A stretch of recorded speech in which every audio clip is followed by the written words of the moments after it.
Circular motion में जो आपको मैं पढ़ा रहा था वर्टिकल सर्कुलर मोशन, उसी एपिसोड को लेकर के मैं दोबारा आ रहा हूँ। इस एपिसोड को देखने के लिए सबसे पहली चीज आपको नोटबुक और पेन बहुत जरूरी है, आपके पास होना चाहिए, ठीक है ना। मैंने प्रीवियस टाइम पे आपको बताया था, आपको याद है कि नहीं याद है, देखिए जरा ध्यान दीजिएगा। मैंने पहला केस आपको क्या बताया था, स्ट्रिंग दी थी मैंने जिसकी लेंथ कितनी थी L, और ये बॉल था जिसका मास कितना था M। तो सबसे पहले हम इसको कहां तक ले गए थे बेटा, यहां तक ले गए थे, जिसका एंगल क्या था हमारे पास में, थीटा एंगल था। तो हमको यहां से यहां तक ले जाने के लिए हमें जो V नॉट का वैल्यू था वो क्या रखना पड़ा था, V नॉट का वैल्यू क्या रखना पड़ा था, याद करें V नॉट का वैल्यू क्या रखना पड़ा था, बोलिए भाई। हमने V नॉट का वैल्यू रखना पड़ा था √2GL in the bracket 1 minus cos theta. ये रखना पड़ा था कि नहीं रखना पड़ा था।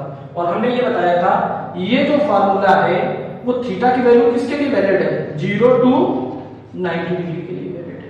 फिर हमने कहां पे पहुंचाया था इसको, इसके बाद मैंने इसको पहुंचा दिया था इस जगह पर। लेकिन यहां पर जो मैंने एंगल मेजर किया था वो कहां से मेजर किया था, यहां से अल्फा। तो अल्फा या अगर इसी थीटा को अगर मैं इधर से मेजर करूंगा तो थीटा की वैल्यू क्या हो जाएगी, 90 डिग्री से ज्यादा हो जाएगी। तो मैंने यहां के लिए जो v का वैल्यू निकाला था, यहां के लिए जो मैंने v का वैल्यू निकाला था वो क्या निकाला था, यहां पर हमने थीटा एंगल के लिए निकाला था p, और इसके लिए मैंने क्या माना था p डैश। तो ये vp डैश था, सॉरी vp। और यहां पर अब हमें कौन सी वेलोसिटी दी थी मैंने, जब यहां पर पार्टिकल पहुंच गया था, vp डैश का वैल्यू क्या होगा बताया था मैंने आपको। हमने अल्फा एंगल यहां पर लिया था, बताइए जरा जल्दी से बताइए, जल्दी से बताइए क्या था vp डैश, बताइए। हमने लिया था क्या, √v² plus 2gl 1 plus cos alpha, ये दिया आपको याद है, 1 प्लस cos अल्फा लिया था। अब यहां तक हो गया हमारे पास में, ये वैल्यू निकल आई। अब इस जगह तक हमें तो वैल्यू पता चल गई, इसको यहां से यहां तक। लेकिन यहां पर हमें पता था कि पार्टिकल की जो स्ट्रिंग है, ये स्ट्रिंग यहां पर टेंशन क्या हो गया था, 0। तो 0 हो गया था तो इस जगह से क्या होने के चांसेस थे, स्लैग होने के चांसेस थे। तो हमने इस जगह का v का वैल्यू क्या निकाला था, बताओ तो, v का वैल्यू क्या निकाला था, v का वैल्यू जल्दी से बताइए, v का वैल्यू क्या निकाला था, gl cos थीटा निकाला था, सॉरी gl cos अल्फा निकाला था कि नहीं निकाला था। अब ये सारे पैरामीटर, अच्छा ये वाली जो वैल्यू है वो थीटा की वैल्यू क्या होना चाहिए, हमें एंगल तो किधर से ले रहे हैं, लेकिन ये 90 to 180 के बीच के लिए वैल्यू वैलिड है, 90 to 180 थीटा के लिए 90 to 180। और अगर अल्फा की बात करें तो इधर से ले लेंगे 0 to 90 हो जाएगा। समझ में आ रहा है आपको, इसके ऊपर मैं आपको केस बताए थे। अब ये यहां पर अगर टेंशन, अब एक चीज बताओ, अगर मुझे इसी पार्टिकल को यहां पर पहुंचाना, टॉप पॉइंट पे पहुंचाना, कहां पे पहुंचाना, वो टॉप पॉइंट पे, तो बताइए v का वैल्यू क्या होना चाहिए टॉप पॉइंट के लिए, बताइए टॉप पॉइंट पे हमें पहुंचाना है। तो हमें ये बताइए मैं यहां से कितनी वेलोसिटी दूं, तो ये अल्फा का वैल्यू क्या हो जाएगा बेटा, आपका 0 हो जाएगा। हमें सिर्फ टॉप पॉइंट तक पहुंचाना है, अल्फा का वैल्यू क्या हो जाएगा 0। और अगर अल्फा का वैल्यू 0 हो जाएगा तो अब बस यही वाला फार्मूला ले लेंगे। हमें मान लो हमने क्या निकाला था, v naught p dash equal to √v² plus 2gl in the bracket 1 plus cos theta, ये निकाला था आपने। अब समझिएगा cos अल्फा था, यहां पे अल्फा एंगल मैंने यहां से लिया था, हमें कहां पे पहुंचना है, टॉप मोस्ट पॉइंट पे। टॉप मोस्ट पॉइंट पे अगर पहुंचाएंगे तो अल्फा का वैल्यू बेटा क्या हो जाएगा, अल्फा का वैल्यू क्या हो जाएगा 0 डिग्री हो जाएगा कि नहीं। और v का वैल्यू क्या आएगा, gl cos अल्फा। तो अब जरा समझिएगा, तो v नॉट हम टॉप पे निकालने के लिए जा रहे हैं, देखिएगा v स्क्वायर की जगह में क्या लिख दूं बेटा, gl और अल्फा की जगह 0 रख दूं तो cos 0 degree plus 2gl 1 plus cos alpha. तो cos अल्फा का वैल्यू मुझे क्या रखना है 0, तो cos 0 डिग्री हो जाएगा। कोई दिक्कत वाली बात? अब देखिए cos 0 का वैल्यू क्या होता है? 1 होता है। cos 0 का वैल्यू क्या होता है? 1। तो 1 1 कितना हो जाएगा? 2। तो 2 2 का कितना हो जाएगा? 4। और यहां पर कितना है? gl। एक बार एक क्वेश्चन लिख देता हूं आपके लिए, जरा समझ लीजिएगा। तो v टॉप हम मतलब v टॉप निकाल रहे हैं, समझ में आएगा आपको? अंडर रूट gl cos 0 का तो वैल्यू 1 हो जाएगा, और ये कितना हो जाएगा आपके पास में? 4gl। तो ये टोटल कितना हो जाएगा? 5gl। मतलब v टॉप हमें जो इनिशियल वेलोसिटी देनी पड़ेगी वो क्या देनी पड़ेगी? Under root 5gl। ये देनी पड़ेगी आपको। कोई दिक्कत वाली बात बताइए, कोई प्रॉब्लम हो तो बताइए, ठीक है ना? तो अंडर रूट 5gl देनी पड़ेगी, इसको यहां से यहां तक पहुंचा दो। कोई किसी को प्रॉब्लम हो तो बताओ, नहीं है ना? अब इसी में हम लोग करेंगे, थोड़ा सा पीएचडी करेंगे। अगर टेंशन 0 नहीं होगा तो ये यहां से यहां तक पहुंच जाएगा, लेकिन अगर बेटा अगर इस स्ट्रिंग का टेंशन 0 हो गया तो क्या होगा? बताइए क्या होगा? तो ये वेलोसिटी यहां पर जो v वाली वैल्यू है तो ये वाली मिलेगी, और ये क्या कर जाएगा? ऐसे क्या कर जाएगा? प्रोजेक्टाइल कर जाएगा। कर जाएगा प्रोजेक्टाइल की नहीं? जरा एक बात समझ लीजिएगा, फिर से एक बार अच्छे से समझिएगा। राइट, ये ऐसे कर जाएगा, क्या? प्रोजेक्टाइल कर जाएगा। तो अब एक चीज देखिएगा, जरा सा समझने की कोशिश करिएगा। अगर ये प्रोजेक्टाइल कर जाएगा तो ये कुछ मैक्सिमम हाइट हो जाएगी। मैं इसको जरा दूसरे डायग्राम में आपको समझाता हूं, अच्छे से समझिएगा। मान लीजिए ये यहां पर था, मान लीजिए यहां से ये एंगल क्या था हमारे पास में? अल्फा। अब इसको जरा समझिएगा, मान लो ये यहां पर टेंशन 0 हो गया, v वेलोसिटी है, तो ये क्या करेगा बेटा? ये ऐसे जाएगा और ऐसे क्या हो जाएगा? स्लाइड हो जाएगा। तो ये किस पाथ पे चला जाएगा? पैराबोलिक पाथ पे चला जाएगा। अगर पैराबोलिक पाथ पे चला जाएगा तो वो क्वेश्चन क्या पूछ देते हैं कि ये बताइए यहां से लेकर करके यहां तक का पूरा हाइट क्या होगा? Find the value of small h, मतलब ये वैल्यू बताइए h क्या होगा। ये क्वेश्चन आपका 2012 में आपका एग्जाम में पूछा गया है, और हमने आपको बता रखा कि मैं जो आपको लेक्चर पढ़ा रहा हूं वो जेई और नीट के पॉइंट ऑफ व्यू से। तो इस h का वैल्यू आप निकाल सकते हैं क्या? क्वेश्चन वही है, कुछ सेम है, इसका मास m है, इस तरीके से। तो इस b का वैल्यू क्या होगा बेटा? यहां पर इस b का वैल्यू होगा यहां पर gl cos अल्फा। और समझिएगा थोड़ा सा, यहां से यहां तक का तो हाइट आपको पता है, यहां से यहां तक का हाइट क्या है? इस स्ट्रिंग की लेंथ कितनी हमने मानी थी? l मानी थी। तो ये यहां भाई यहां से यहां तक की तो कितनी होगी? l, और ये कितनी होगी? l cos alpha. और ये थोड़ी सी हाइट और ऐड हो जाएगी, जो हमें क्या निकालना है? h max। अब ये क्वेश्चन का बन गया प्रोजेक्टाइल का, बन गया का क्वेश्चन बन गया ये प्रोजेक्टाइल का। ये h max मतलब मैं क्या कर सकता हूं? इस h की वैल्यू मैं क्या लिख सकता हूं? इसका लेंथ और इसका लेंथ प्लस h max, मतलब h इक्वल टू, अब ये कितना है? l, और ये कितना होगा बेटा? प्रीवियस पहले वाले लेक्चर में मैं आपको ऑलरेडी बता चुका हूं, ये कितना होगा? l कितना होगा? जल्दी से बताइए। l cos अल्फा, ये होगा l cos अल्फा, और ये कितना होगा? l, ठीक है ना? तो l plus l cos alpha plus h max। तो इसको मैं कैसे लिखता हूं? l plus l cos alpha plus h max। लेकिन भैया h max कौन निकालेगा? हम ही तो निकालेंगे h max। तो h max किसे निकालेंगे बताइए? प्रोजेक्टाइल का किसी को फंडा पता हो? h max इक्वल टू क्या होता है बताइए? h max इक्वल टू क्या होता है? जल्दी बताइए, जल्दी बताइए। h max इक्वल टू क्या होता है? जल्दी बताओ। h max इक्वल टू होता है कि आपको याद है कि नहीं याद है? अगर हम यहां पर u स्पीड या v स्पीड से देते थे तो ये ऐसे जाता था पार्टिकल, तो ये एंगल थीटा होता था। तो अब ये देखिए, जरा सा समझने की कोशिश करिएगा। ये अगर एंगल थीटा होता था तो हमें कंपोनेंट इधर आता था v sin थीटा, और इधर एक कंपोनेंट क्या आता था? v cos theta. तो हम v निकालने के लिए हम हाइट लेते थे, ये वाली लेते थे कि नहीं लेते थे? तो हम h max क्या लिखते थे? h max इक्वल टू लिखते थे v square sin square theta upon क्या लिखते थे बेटा?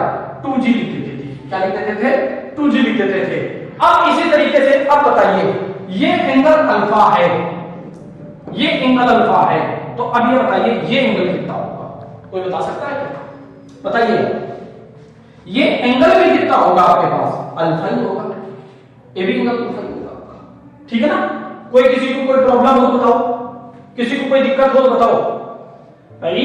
ये एंगल अल्फा ये कितना है हमारे पास में, ये कितना है हमारे पास में 90, ठीक है ना? तो ये एंगल कितना हो जाएगा 90 माइनस अल्फा, और ये टोटल कितना है हमारे पास में भाई? ये एंगल देखो सर, अगर नहीं समझ में आ रहा है ना तो आप ऐसे समझें भाई, ये एंगल अल्फा ये कितना होगा 90, तो ये एंगल कितना हो जाएगा 90 माइनस अल्फा। अब ये टोटल एंगल कितना होगा 90, ये कितना एंगल निकाला था 90 माइनस अल्फा, तो 90 से 90 माइनस अल्फा को माइनस कर दें तो कितना आ जाएगा? अल्फा आ जाएगा। कोई दिक्कत वाली बात? तो इस v के कंपोनेंट कर लें आप, इस v का एक कंपोनेंट ये वाला होगा, वो वाला कंपोनेंट क्या होगा? v, बोलो जल्दी से, v sin अल्फा, और v का वैल्यू क्या है? v का वैल्यू क्या है? v का वैल्यू है gl cos अल्फा। तो हम इसको क्या लिख सकते हैं? h max निकाल रहा हूं बेटा मैं, h max, देखो h max में निकालने की कोशिश कर रहा हूं मैं यहां पर, तो v sin स्क्वायर अल्फा ये होगा ना, ये तो फार्मूला है मेरे पास, v sin स्क्वायर थीटा, तो ये वाला कंपोनेंट लिया था ना, तो v sin square alpha upon 2g। तो अब v स्क्वायर की जगह मैं क्या लिख सकता हूं? ये तो v का वैल्यू है ना यार, तो v का वैल्यू क्या हो जाएगा? gl cos अल्फा, और आगे क्या आ जाएगा भाई? sin square alpha. तो v स्क्वायर का वैल्यू मिल गया, तो h max equal to v square की जगह मैं क्या लिखता हूं भाई? ये देखो v स्क्वायर की जगह मैं क्या लिख दूंगा?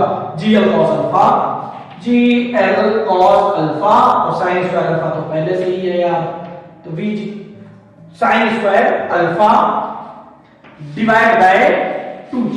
कोई दिक्कत वाली बात? ये h max आ गया, इस वैल्यू को उठाओ और कहां पे डाल दो? इस जगह पे डाल दो, तो h max हमारे पास में निकल करके आ जाएगा। किसी को कोई प्रॉब्लम हो बताओ यार, नहीं है ना?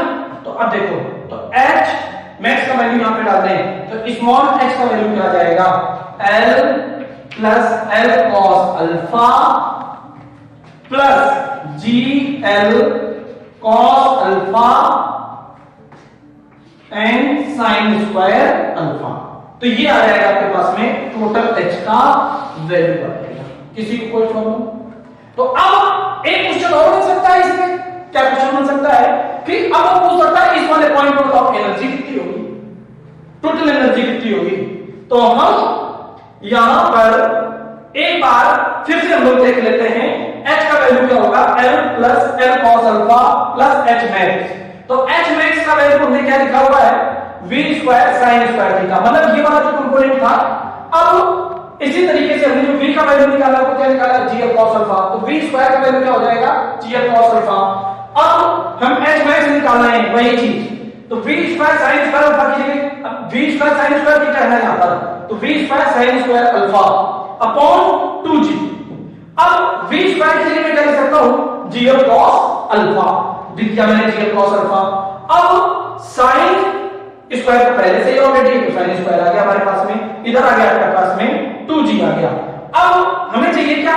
नेट h चाहिए, ये वाला हाइट चाहिए पूरा, तो नेट जब पूरा हाइट चाहिए तो अब देखिए l plus l cos alpha और h max में क्या लिखूंगा?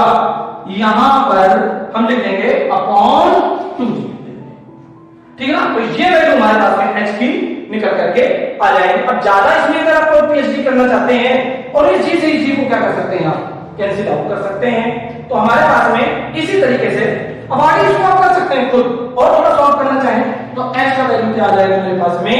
देखिएगा l plus l cos alpha, और इधर भी देख लीजिएगा l cos अल्फा प्लस लगा लीजिए यहां पे l cos अल्फा और sin square alpha, sin square alpha upon क्या आ जाएगा आपके पास में?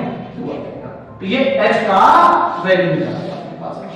अब इसमें एक क्वेश्चन और बना सकता है कि यहां पर मैक्सिमम आपसे पोटेंशियल एनर्जी पूछ सकता है, इस वाले पॉइंट पे पूछ सकता है।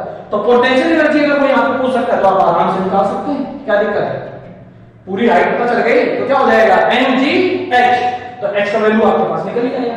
अब इसी को एडवांस में और भी ट्विस्ट किया जा सकता है अच्छे से। यहां पर नेट आपको पोटेंशियल एनर्जी पूछी जा सकती है या नेट एनर्जी पूछी जा सकती है, तो नेट एनर्जी कितनी होगी यहां पर बता सकते हो कोई लोग? नेट एनर्जी यहां पर कितनी होगी, बोलो भाई नेट एनर्जी कितनी होगी। तो एक बात बताइए, कभी भी हॉरिजॉन्टल वेलोसिटी कभी भी कम या ज्यादा नहीं होती, वो हमेशा कैसी रहेगी यार, यहां पर सेम रहेगी। कहां तक, आराम से निकाल सकते हैं, क्योंकि ये वाला कंपोनेंट क्या निकल करके आएगा, v cos अल्फा। v की अब यहां पर लिख देंगे g cos अल्फा और एक cos अल्फा, और तो ये कितना आ जाएगा हमारे पास में, आगे वैल्यू आप सॉल्व कर सकते हैं, नो डाउट, कोई प्रॉब्लम नहीं। आप यहां पर एनर्जी भी निकाल सकते हैं, कोई प्रॉब्लम हो किसी को तो बताइएगा। तो ये केस हमारा कंप्लीट हो गया, किसके लिए, ये कंप्लीट होता है यहां पर स्ट्रिंग के लिए।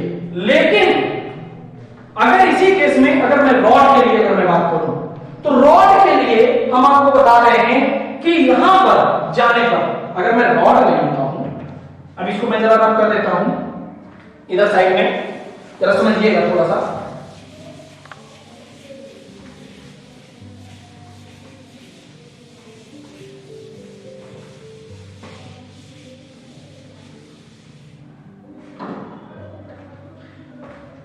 जैसे कि मैंने आपको देखा बताया अभी थोड़ी देर पहले कि स्ट्रिंग को यहां से लेकर के टॉप मोस्ट पॉइंट तक पहुंचाने के लिए उसको कितनी स्पीड देना पड़ता है, बताइए जल्दी से, इतना देना पड़ता है। अगर इतनी वेलोसिटी को नहीं देगा तो फिर क्या होगा, तो नीचे गिर जाएगा। समझ रहे बात को। अच्छा, स्ट्रिंग का केस और रॉड का केस यहां तो कैसा रहता है, डिट्टो सेम टू सेम रहता है, लेकिन इसके आगे के बाद में क्या हो जाता है, चेंज हो जाता है। देखो अगर बेटा स्ट्रिंग की v का वैल्यू यहां पर 0 हो गया तो वो इसी जगह से क्या हो जाएगा, नीचे गिर जाएगा। लेकिन रॉड क्या नीचे गिरेगी बेटा, रॉड तो नहीं गिरेगी। रॉड क्या करेगी, यहां से ऐसे जाएगी, अगर यहां तक पहुंच गई, अगर v 0 हो गया तो यहीं से वापस होकर पीछे वापस आ जाएगी। अगर यहां से लेकर के मैंने यहां तक चढ़ा दी ऊपर, यहां से लेकर के अगर मैंने यहां तक चढ़ा दी, यहां से लिया और यहां तक चढ़ा दी, चढ़ाने का वो ऑटोमेटिकली क्या हो जाएगी, इधर गिर जाएगी। अच्छा, यहां का स्पीड यहां की स्पीड से होगा, कोई दिक्कत ही नहीं, ठीक है। तो इसका इधर की तरफ और इसका इधर की तरफ कंपोनेंट। अब एक चीज समझ लीजिए, यहां पर अगर कर दूंगा तो कोई फर्क नहीं पड़ता। तो बताइए रॉड वाले केस के लिए, देखिए रॉड वाले केस के लिए हमें बताना है, ये मान लीजिए रॉड है हमारे पास में, ठीक है ना, ये रॉड है जिसका लेंथ क्या है L, मास कितना है M, और इसको कहां भाई, देखिए यहां तक इस जगह तक तो स्ट्रिंग वाले एक केस काम कर जाएंगे, लेकिन इसके बाद वाले देख लीजिए आप रॉड का केस, भाई इसके आगे अगर भी 0 हो जाएगा तो फिर भी वापस आ जाएगा, क्या दिक्कत है। लेकिन हमें यहां तक पहुंचाना है, तो यहां तक पहुंचाना है तो यहां पर भी 0 हो जाएगा, कोई दिक्कत वाली बात। लगाते ही इसी लगाता हूं मैं इसी, यहां की स्पीड हमें पता करना है v0, और किसके लिए, रॉड के लिए, कहां के लिए, टॉप पॉइंट के लिए, ठीक है ना। तो मैं निकालता हूं यहां के लिए एनर्जी लिखता हूं मैं, तो क्या लिखूंगा, हाफ m v0 स्क्वायर, और पोटेंशियल एनर्जी तो होगी नहीं, इक्वल टू, अब यहां तक तो v0 हो जाएगा, तो m g h, h कितना लिखो बेटा, h कितना लिखो बताइए भाई, ये l और ये भी l, तो कितना हो जाएगा 2l हो जाएगा। कोई दिक्कत वाली बात, कोई प्रॉब्लम हो तो बताइए यार, नहीं है ना। तो m से m क्या हो जाएगा, छम्मा छम्मा। अब देखिए v0 स्क्वायर इक्वल टू क्या आ जाएगा हमारे पास में, अंडर रूट 4g आएगा। मतलब अगर किसी स्ट्रिंग को m मास की बॉल को अगर टॉप मोस्ट पॉइंट तक ले जाना है तो हमें कितनी वेलोसिटी देनी पड़ेगी, अंडर रूट 5g। अगर हमें रॉड को ले जाना है तो कितनी देनी पड़ेगी, सिर्फ अंडर रूट 4g देनी पड़ेगी, मतलब एक कम करनी पड़ेगी। कोई दिक्कत वाली बात, किसी को कोई प्रॉब्लम हो तो रॉड के केस में इसी तरीके से सॉल्व कर लेते हैं हम लोग। किसी को यहां पर कोई प्रॉब्लम हो तो बताइए, आप वीडियो को पॉज करके एक एक चीज को आप देखते जाइएगा। रॉड वाले केस में यहां पर तो जैसे एज ए स्ट्रिंग का बिहेवियर और रॉड का बिहेवियर सेम, लेकिन यहां के बाद वाला क्या हो जाएगा, उसका चेंज हो जाएगा। क्यों भाई, देखो स्ट्रिंग में v का वैल्यू क्या हो जाएगा, स्ट्रिंग में v का वैल्यू 0 नहीं होगा, लेकिन रॉड वाले केस में अगर v का वैल्यू 0 भी हो जाएगा तो दोबारा फिर वहीं से घूमने लगेगा। कोई दिक्कत वाली बात, आप घर में भी देख सकते हैं, इसको कर करते हैं। किसी को कोई प्रॉब्लम हो बताइए। तो ये हमने रॉड वाला केस भी क्या करा दिया, आपको कंप्लीट करा दिया। किसी को कोई प्रॉब्लम हो तो बताइए, यहां तक नहीं है ना। अगर हम अब समझो जरा मेरी बात को, दो केस समझिएगा यहां पर। अगर मैं अल्फा की वैल्यू, अब मैं इधर से रब कर देता हूं यहां से, अब देखो इधर से अगर मैं अल्फा की वैल्यू क्या कर दूं, अल्फा की वैल्यू में 60 डिग्री कर दूं। दोनों केस के लिए मैं बात करता हूं, दोनों ही केस के लिए मैं बात करता हूं। अल्फा की वैल्यू 60। अब एक केस देखता हूं मैं स्ट्रिंग के लिए और दूसरा केस मैं किसके लिए देखूंगा, रॉड के लिए। देखो अगर मैं स्ट्रिंग के लिए बात करता हूं तो अल्फा की वैल्यू कितनी है मेरे पास में, 60 डिग्री। कोई दिक्कत वाली बात नहीं है ना। हमें v नॉट चाहिए, हमें मान लो v नॉट चाहिए, कोई दिक्कत वाली बात। तो हमने v नॉट इक्वल टू क्या लिखा था, under root v square plus 2gl 1 plus cos theta लिखा था। और v स्क्वायर की जगह मैं क्या लिख सकता हूं, gl cos थीटा मैं लिख सकता हूं। तो v naught equal to gl cos theta. अब थीटा क्यों नहीं, यहां पे अल्फा लिखेगा, यहां पर अल्फा लिखेंगे, alpha plus 2gl 1 plus cos alpha. अब अल्फा की वैल्यू 60 पुट करा देंगे तो हमें क्या मिल जाएगा। अच्छा यहां पर स्ट्रिंग का जो स्पीड है जो बॉब का वो कम नहीं होगा, वो क्या कर जाएगा, पहला वाले पार्ट को घूम जाएगा। तो इसलिए इस वाले टर्म को जीरो नहीं किया है मैंने। तो v नॉट इक्वल टू हम रखते हैं cos अल्फा का वैल्यू कितना होता है प्यारे मोहन, cos अल्फा का वैल्यू कितना होता है बोलो भाई। अब अल्फा की वैल्यू हमने 60 डिग्री दी है यहां पर, तो अब cos 60 रख देंगे यहां पर, तो 1/2 हो जाएगा, मतलब gl/2। और यहां पर भी कितना हो जाएगा प्लस, अब देखो यहां पर कितना हो जाएगा 1/2 प्लस 1/2 कितना हो जाएगा 3/2 और 2 से 2 क्या हो जाएगा, कैंसिल आउट हो जाएगा, ठीक है ना। तो यहां पर क्या आ जाएगा 3gl आ जाएगा। अब देखिए एलसीएम ले लीजिएगा, ठीक है ना। अब एलसीएम ले लीजिएगा या फिर आप ऐसे लिखा ना दे दीजिए, कोई दिक्कत वाली बात। तो कितना हो जाएगा समझ लीजिए एक बार फिर से समझिए, यहां पर आ जाएगा 6gl, तो ये कितना हो जाएगा 7gl/2, ठीक है ना, 7gl/2। मतलब v नॉट का वैल्यू क्या हो जाएगा अंडर रूट 7gl/2। लेकिन अगर यही रॉड तो यहां पर v का वैल्यू क्या हो जाएगा, v नॉट का वैल्यू क्या हो जाएगा बेटा, 0 हो जाएगा। सॉरी v का वैल्यू क्या हो जाएगा 0 हो जाएगा, क्योंकि वो तो पार्ट में तो तब भी घूमेगी, हमें क्योंकि उसको सर्कुलर घुमाना है।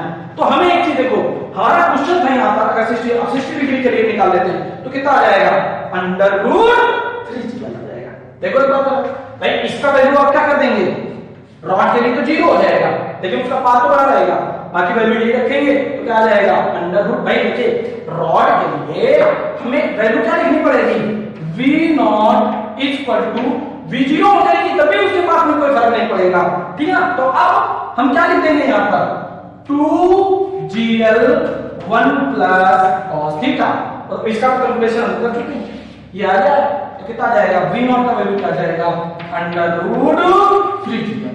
मतलब क्या मैं बोल सकता हूं, मैं ये बोल सकता हूं कि देखिए यहां से अल्फा इक्वल टू 60 डिग्री, समझ रहे हैं मेरी बात को। और इधर से कितना है थीटा का वैल्यू कितना होगा 120 डिग्री। अगर मुझे किसी को रॉड को 120 डिग्री पर भेजना हो तो कितनी वेलोसिटी देनी पड़ेगी, इधर से 120 डिग्री पर कितनी देनी पड़ेगी उसको अंडर रूट 3gl। वर्टिकल से कितना है 60 डिग्री। अगर हमें किसी स्ट्रिंग को उसका पाथ जो है सर्कुलर ब्रेक ना हो, तो उसके लिए नीचे से कितनी वेलोसिटी देनी पड़ेगी v naught equal to under root 7gl। अब किसी रॉड को हमें टॉप मोस्ट पॉइंट तक पहुंचाना हो, किसी रॉड को नीचे से ऊपर तक टॉप मोस्ट पॉइंट तक पहुंचाना हो, तो हमें कितनी वेलोसिटी देनी पड़ेगी अंडर रूट 4gl के बराबर देनी पड़ेगी।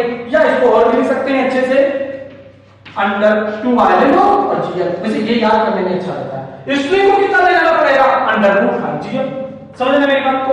अच्छा 60 डिग्री पर यहां पर हम जब रॉड को ले गए तो हमें यहां तक ले जाने पर इधर से 60 इधर से 120, तो हमें कितनी वेलोसिटी देनी पड़ेगी नॉट की वैल्यू अंडर रूट 3gl।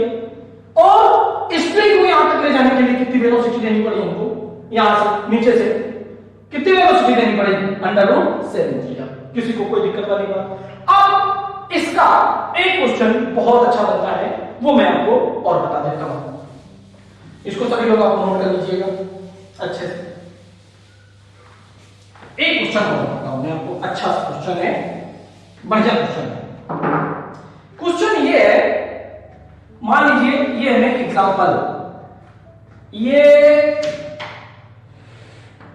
एक h हाइट का कोई मान लीजिए टावर है और इसको एक ऐसे स्लैंट लगा दिया गया जिसका रेडियस है r, ठीक है, और वो यहां से m मास के ब्लॉक को फेंकते हैं। तो वो ये कहते हैं इस h का वैल्यू कितना होना चाहिए कि ये इसको क्या कर जाए, पूरा का पूरा, इसको पूरा का पूरा घूम जाए। अच्छा, इस तरीके की प्रॉब्लम अब स्ट्रिंग वाला केस की तरीके से है ये प्रॉब्लम, रॉड और नहीं, ये वाला बॉब जो है पूरे के पूरे इस रेडियस में घूम जाए, इस सर्कुलर आर्क में। तो इस h का वैल्यू क्या होना चाहिए, वो ये पूछ रहे हैं। गिवन में सिर्फ क्या है, इस बॉब का मास और इसका रेडियस, इस वाले इसका रेडियस गिवन है, तो आप निकालिए क्या होगा, बताइए। एक बात बताइए जरा सा, अगर किसी पार्टिकल को हमें टॉप मोस्ट पॉइंट तक पहुंच जाए, मैं मान लेता हूं अगर टॉप मोस्ट पॉइंट तक पहुंच जाए तो फिर वो किस पर घूम जाएगा, सर्कुलर पाथ पर घूम जाएगा। यहां से अगर मुझे वेलोसिटी में पता चल जाए तो कम चल जाएगा। अब देखो यहां पर स्ट्रिंग वाले केस, अच्छा इस अगर मान लो ये स्ट्रिंग है तो इसको टॉप मोस्ट पॉइंट तक जाने के लिए कितनी वेलोसिटी चाहिए बताओ। अभी थोड़ी देर पहले मैंने बताया था, कितनी वेलोसिटी चाहिए, √5gh चाहिए कि नहीं चाहिए, किसी को कोई प्रॉब्लम वाली बात। तो अब बस काम कर लेते हैं, दोनों जगह की एनर्जी क्या कर लेते हैं, कर ले, खेल खत्म, बस हो जाएगा काम अपना। तो अब देखो सर, इस समय तो ये यहां पर है तो एनर्जी क्या होगी, 0। हम यहां की एनर्जी प्लस इक्वल टू यहां की एनर्जी कर लेते हैं। देखो करते हैं, कुछ काम करते हैं, देखो इजी लगाओ, यहां की एनर्जी क्या है, 0, यहां की एनर्जी क्या होगी बताओ, यहां की एनर्जी होगी हाफ mv0² प्लस नीचे आया है ना तो माइनस का mgh, इसको निकालो इधर, तो mgh equal to half mv0², ठीक है ना भाई। m से m क्या हो गया आपके पास, कैंसिल आउट हो गया। अब इस 2 को इधर ले आइए तो हमें क्या मिल जाएगा, 2, वैसे हमें तो चाहिए h, हमें चाहिए h चाहिए ना, h मिनिमम चाहिए, तो इसी को h मिनिमम मान लिया।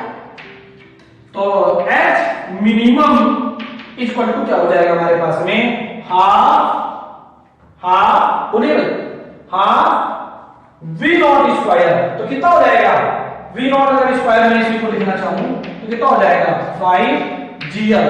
तो यहां पे लिख दें आप 5gl। अब लेकिन L की जगह आप क्या लिखेंगे, L क्या थी हमारे पास में, स्ट्रिंग का लेंथ था, लेकिन यहां पर तो अर्क है ना, तो यहां पे क्या लिखेंगे, R लिखेंगे, क्या लिखेंगे, R लिखेंगे, ठीक है ना। तो यहां पर लिख देंगे आप R, ठीक है ना, तो ये R हो जाएगा, ठीक है ना भाई। अब और कुछ बचा है हमारे पास में प्रॉब्लम को सॉर्ट आउट करने के लिए, G से G भी क्या हो जाएगा आपका, देखिए यहां पर G से G भी क्या हो जाएगा आपका, कैंसिल आउट। तो H मिनिमम कितना आ जाएगा आपका, H मिनिमम आ जाएगा आपके पास में 5/2R, समझ में आ गया। तो ये यहां पर लगभग में जो लगता था वर्टिकल सर्कुलर मोशन को हमने पूरा का पूरा यहां पर आपको समझाया है, ठीक है ना। आप लोग इसको अच्छे से अच्छे क्वेश्चन करिए। अब क्वेश्चन कहां से करेंगे, हमने आपको बुक का नाम बताया रखा, डीसी पांडे या ऐसी वर्मा बुक से आप सॉर्ट आउट कर सकते हैं। और अच्छे से लगे रहिए, रेगुलरिटी बनाए रखिए, अच्छे से आप रेगुलरिटी बनाए रखेंगे, आपकी प्रॉब्लम होती रहेंगी, अच्छे से सॉल्व करिए और बिल्कुल एक एक कॉन्सेप्ट को वीडियो को पॉज करके देखते रहिएगा, ठीक है ना भाई। लगे रहिए, रेगुलरिटी बनाए रखिए। Good night.